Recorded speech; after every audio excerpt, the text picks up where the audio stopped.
Hello, what's up guys? I'm Kyle from KGR, and this is the SH Figuarts Shoto Todoroki. Now, this figure was a bit tough to get. I tried getting a pre-order, couldn't get one. Then Nin Game eventually had it in stock for about like, not $80, $90, somewhere in that area. Hated that price, so I waited to get this guy domestically, and thankfully I was able to get him at Just Press Play. Now I work for the company, so I got it for significantly cheaper than what this price was, so I'm very much happy that I waited to get this guy. But the journey of waiting for this guy kinda had me reconsidering how I feel about collecting figures, so we'll get into that towards the end of the video. But with this figure being at 80 bucks, how does it compare to the Figma? How does it compare to the amazing Yamaguchi? Which one is the best out of the three? We're gonna find out today. So take a look at the front, you get to see Todoroki in a very dynamic pose with his new cross flame ability. I don't know what it's actually called, I can't remember. But we have a more dynamic windswept hair. This is very exciting for this figure in particular. Then we get to see the figure itself, a couple extra faces, some extra effects as a little preview. And then the side we have more faces. The other side we just have him looking all menacing. And then the back is gonna mainly have him in different poses and different faces, and showing what this figure can really do. But let me know in the comments, how do you feel about the new season for My Hero right now? I preferably watch it dubbed, and as of right now, it's October 21st, so I'm not sure if the dub's out for it yet. I still need to renew my Crunchyroll, because I'm poor, I can't afford it all the time, and to be honest, right now, My Hero is the only new anime I'm watching outside of, like, Demon Slayer, and I'm not gonna lie, I'm kinda over TV in general, not just the anime, but like over watching TV in general, and I am just so ready for My Hero to be done. I tried giving Vigilante a chance, didn't really fall in love with it. I thought it was kind of too slow for my taking, but here is the figure and all of his accessories. We have a whole extra head sculpt because the back of his hair is also windswept, so this is very nice to see. We got the figure itself, and we just gotta pull these little ugly tabs out, which thankfully that wasn't very difficult. We'll put the accessories and stuff to the side for now, and let's just get a closer look at Todoroki himself. With his weenies being on what seems like a peg, you gotta articulate these a little bit before you actually really start playing with it. I'm happy that they're all on pegs and not just static, because then you can make it look more dynamic, as well as not making it as easy to break off. That's also really nice. This leg feels a little loose. Not very fond of that, but we do have these guys on the small hinges so you can articulate them whenever you want to put his legs out or anything like that. And originally I had the window open for my cat. She doesn't want the window right now, and it's very noisy out there, so I'm going to close that window. Also, if you see this pillow, you should subscribe, because it says subscribe. So getting a quick look at Todoroki, he looks absolutely phenomenal. You can see him in his brand new outfit in the latest season, and he looks like he's jumped straight out of the show. The face paint looks really good. All the other paint applicants look pretty good, but it's a fairly basic paint detail for the most part, so I'm very happy with how it looks. There's a bit of a red spot on the back of his hair on my figure, and you can't really look at that in the box, so that's a little disappointing, but it is what it is. But overall, a solid looking figure. I really like the way this looks. Aesthetically, the figure looks pretty great. My biggest complaint that I have with this thing already going in is the fact that you have these little caps on his hands that you gotta take off to put on to the rest of the hands. This is something that the SH Figuarts Jiraiya did back in like 2018, and I thought that would be a practice that would kind of be left in the past for the most part, but unfortunately it is here today. But other than that, like, the rest of these accessories look pretty great. We got a very fiery blue effect, so it's like a new level of fire. We got the regular fire effect. We got his cross chest piece right here. We got his different hands. We got his little ice effect here, which I noticed with both the Figma as well as the SH Figuarts that the ice effect seems to be like the part that gets the least love, which is crazy because in the very beginning of the show, he very much depended on his ice powers, and his ice powers are significantly like more massive, I feel, in size, I just say. The raw power is definitely in the fire, but like in the size, you can really make ice effects look really good. However, trying to cram all that into a small box is pretty difficult. Amazing Yamaguchi did something similar, but I'll get into my gripes with that a little bit later. But I'm not going to knock points for not having enough ice effects, because if you really want good ice effects, there are definitely like some third-party solutions that you can get that definitely build up some ice walls. Even Tamashii Nations themselves definitely build some very good effects in different colors for different elements, so it can reflect to the character that you're posing with. I don't think they do an ice ability yet, but I know there are some third-party listings on Amazon that definitely do so. So I'm pretty happy with the amount of accessories we get here. I think this is fine. I'm just mainly not happy with the fact that we gotta take these pieces off and put them on each hand, because after doing it so many times, eventually the piece might just wear out and just fall off. I didn't mess with my Jiraiya figure enough to really get to that point, but if these pieces fall off, getting hold of customer service to fix that is very much an issue, especially if you're one of the people like myself that typically import the figures from Japan directly. If you don't buy these figures domestically, the customer service, if you live in America, does not want to help you. I know this because when my neck piece went missing for my Sasuke figure, because it went flying out of the room because it got stuck onto a head when I was trying to do a head swap, they were like, yeah, we don't want to help you. It wasn't very great. So I just think this is a poor choice because I don't know how expensive these are to make. Why not just put them on and just glue them onto the rest of the hands? Very bad choice. But I love how he looks aesthetically, because let's compare this to the other figures that we have in the collection. First, we'll compare it to the Figma Todoroki. Now, this is not based on season 1, I believe, because like this is like definitely a much later costume. But he definitely looks a lot younger in how his hair and face look, and especially in how tall he is and short he is too. I felt the Figma did a good job of capturing the character and bringing it to life.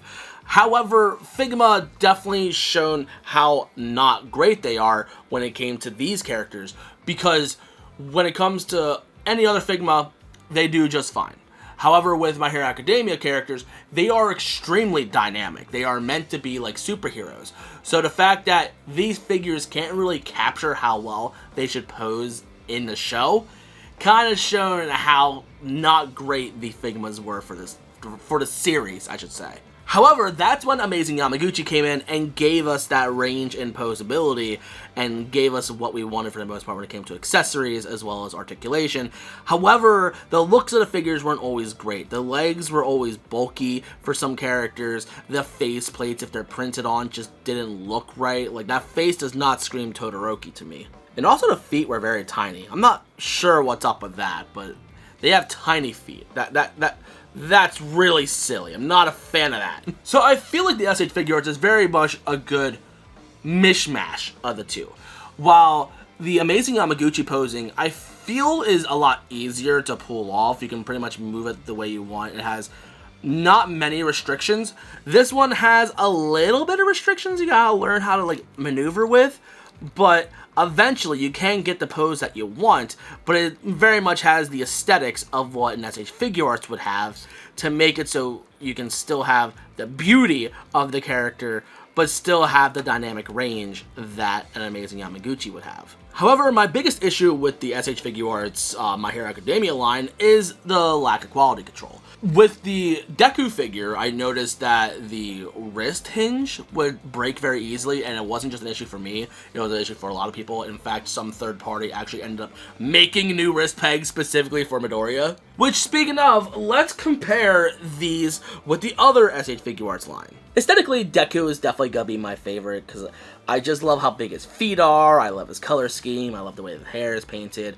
Overall, I just think Deku is just a fun figure to play with. He's just so fun to play with. I'm not sure that's supposed to be accurate when it comes to height, but I'm just gonna trust that it is. But then we also have the Bakugo figure, and I do have him paired with the accessory kit, and this thing was nerve-wracking to put on. This thing terrifies me. I'm scared that one day this figure is gonna fall, the accessory is gonna break, and then I'm gonna feel like I just wasted a bunch of money on that giant accessory kit. But it definitely looks cool, so I have to keep it on. Which I don't think Todoroki's gonna get an accessory kit like Midoriya and Bakugo got.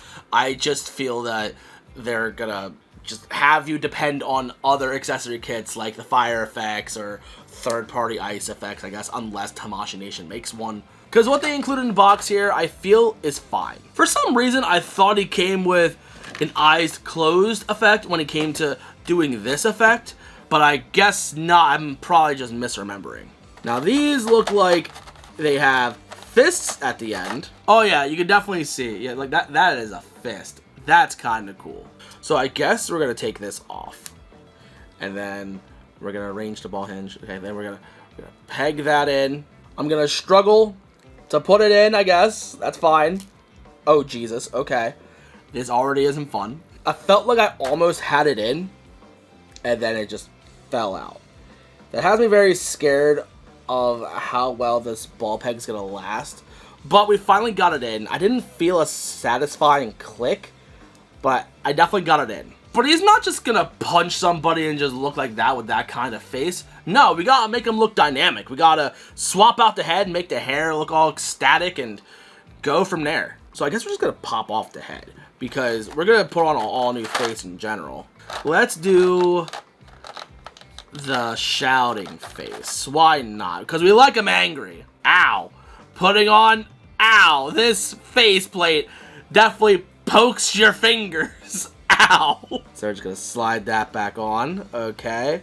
And I noticed at first there was a gap between the forehead and the hair, but you just gotta press it in a little bit more, hurt yourself a little bit more. And then we're just gonna pop that back on, and there we go. Imagine just putting that on your shelf just like that and say, yeah, I collect action figures. Nah, you gotta be. Posing action figures is definitely an art form. You gotta really pose a figure really well. Now, how do we get the new chest piece on? Thankfully, the figure does come with instructions, so I don't feel completely stupid. But the fact that I gotta read instructions to figure out how to play my action figure, I'm not sure if that just shows how old I am or stupid I am or whatever. Okay, so I guess it wants me to separate these pieces a little bit.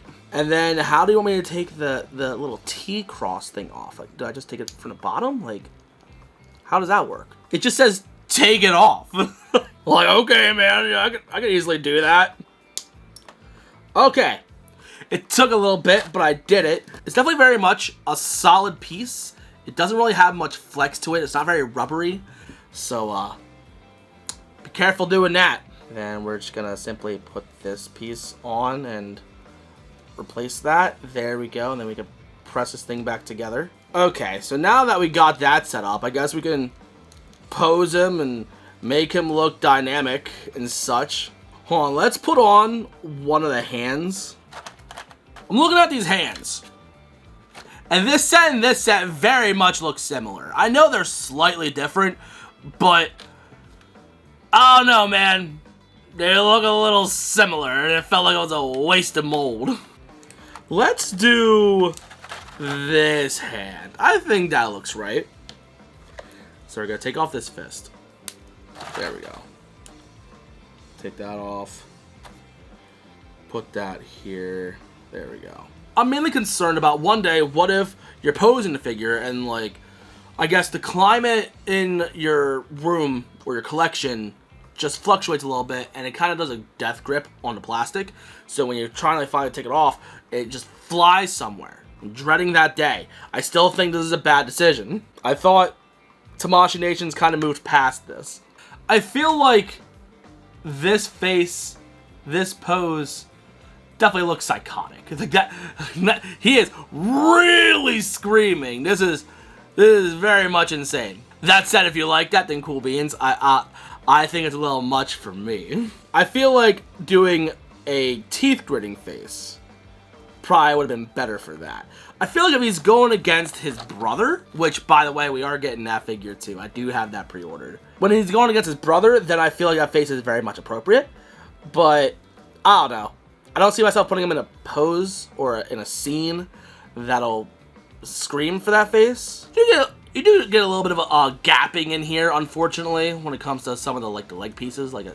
That's not very flattering. And the knee joints definitely look, whoa. That's a interesting take. I feel like this figure, by default, is a good figure. I think it's fine. However, if you really want to push it to its potential, to having it really maximize the elements, somewhat pun intended, definitely get the Tamashii Nation effects, or just get even some third-party like fire and ice effects that could wrap around the character and really emphasize his flame abilities. Because this, by itself, I feel isn't completely enough. I feel like if you're just gonna have the character on the shelf and not really do too much with it, and you plan on just doing everything else in Photoshop or anything, then yeah, I think the value for this thing is mostly there. However, for a very similar price point, you could be also getting the Amazing Yamaguchi Todoroki. And that one definitely has a lot more flame effects, a lot more ice effects, but my main issue with those is how they interconnect with each other. Whether it be pegging onto the character itself or extending the look of the effects, the way they connect is kind of like on these little ball hinge pegs, pretty much similar to how you see on the wrists. And getting them on and off is annoying because sometimes they like stay connected to each other. Like let's say you separate the pieces and it like just loses the joint and gets stuck on the other one. And getting it off that is also very cumbersome. The more I have to really mess with these figures, the less I want to play with these things. I'm very much in the thing of less is more. But I'm not asking for less accessories, because a lot of accessories can be overwhelming sometimes. But what I'm mainly asking is simplicity. If I can easily just swap out a piece to make the pose I want without involving 10 or more steps, or struggling to put the pieces on like I was with the chest piece, or even like the fist to an extent, or now swapping out these little hand pieces, which even then I forgot to either put on or it may have fallen off. I don't even remember at this point. For a while, I was disappointed in doing the Amazing Yamaguchi figures because I didn't like the quality control issues that it had, and then saying, technically this is the best figure of the character we're gonna have, so I might as well just put up with it. Well, thankfully, SH Figuarts is kind of trying to step into that. However, they do plague with their own issues of quality control. Like with my loose leg right here. Thankfully, it is an easy fix. It's just on a ball and a little peg right here, so you can just add some super glue or something to that to like add more friction to it or polish. But I shouldn't have to do that when I'm spending close to $100 for an action figure. But thankfully, just doing that like kind of somewhat fixed the issue. Again, I shouldn't have to do that, but cool, thanks. I feel out of the three, this is the best looking one, by far.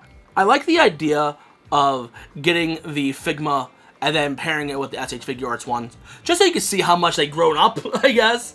The Amazing Yamaguchi ones don't do the best job of really capturing the look of the characters, except for Bakugo. Bakugo like looked fantastic, but playing with him was a nightmare. But now I gotta get this off. There we go. But I am scared of like trying to constantly take this thing on and off. I think this is one of those figures that like I might not play with all that much because during COVID, and even like before then, but especially during COVID, I used to very much be into toy photography. This was my biggest hobby. I love doing that because at the time I had a lot more free time to myself. Unfortunately, I don't have as much free time as much as I used to. So typically, the extent of me playing with my figures is typically just recording these videos. And now with the current state of the world, with making collecting action figures a little bit more expensive, it really has me like really pick and choose who do I want to get. Because typically I would import these figures myself and then just pay the shipping fee or whatever and then get it probably a month or two early compared to domestic like resellers. Unfortunately, that's not a good financial decision anymore because of tariffs and such and how expensive that's going to be. And right now I feel like I have like at least half a dozen figures just stuck in Japan, if not close to a dozen figures in Japan kind of stuck there because I don't know how much it's going to cost to ship all of them over here. Thankfully, with some figures, I am able to get them domestically. I just gotta wait a couple extra months, and they're not figures I'm like super duper dying for. It's mainly just once just complete collection. Very much so like with the My Hero Academia figures right now. Like I wasn't dying for this figure. This is a, hey, I want to complete the collection. And I'm sorry, it's getting a little too expensive to really have that mindset anymore. And right now I'm trying to readjust my time to make time to do toy photography or play video games or do whatever. I don't have as much free time as I used to anymore. With me working a full-time job as well as doing YouTube part-time, I don't really have a whole lot of time to myself, let alone trying to socialize with other people or anything. I don't want to say I'm done toy collecting, but I'm very much going to get a lot more picky with what I want. With SH Figuarts, I guess I'll continue doing my hero until the series is done and they're done doing figures. Unless they move on to Vigilante, and I don't care about those. I'm very much still collecting the Naruto stuff because I love the Naruto stuff. And I love Yu-Gi-Oh, so I'll get those. But when it comes to importing figures as a whole, I'm slowing down. I'm running out of space, and I'm also running out of money. And the worst part, I'm also kind of running out of passion. And I think the lack of passion is due to so many lackluster releases, especially when it comes to quality control from, Amazing Yamaguchi Revoltech, but also not having the time to even enjoy the figures that I have. I literally do a video, and that's pretty much my extent of enjoying these things anymore. So depending on how this video does view-wise, I may or may not just stop reviewing my hero figures. I completely stopped doing the Amazing Yamaguchi and Revoltech figures because the quality control is so lackluster, but they make characters that I like, so I end up doing it, and plus I just want to have the complete collection, but eventually I'm going to run out of patience and just not care anymore. I'm feeling a sense of burnout, but I'm hoping that with me separating myself from it a little bit more and also rearranging my schedule essentially to hopefully make time to enjoy these things again, hopefully it'll make me fall back in love with it. But as of right now, it's literally, here's a figure, let me make a video on it, and then, okay, now I have to move on to the next video or do whatever, I don't know. But I hope I can fall back in love with this hobby, because right now I'm getting burnout. I used to love this so much, but I know other creators like Animated Heroes is also kind of in this burnout as well. And I fully believe it's definitely because of terrible releases with expensive price tags attached to them. And we can't wait for reviews for them because we're the ones that review them anyway. So like, That's going to be it for my TED Talk. Thank you for watching. If you're new and you like what you saw, you know what to do. If you want to grab this yourself, there will be links down below in the comments on where you can order this guy. But thank you for watching. I love you guys to death. And I'll see you on the next one. So peace.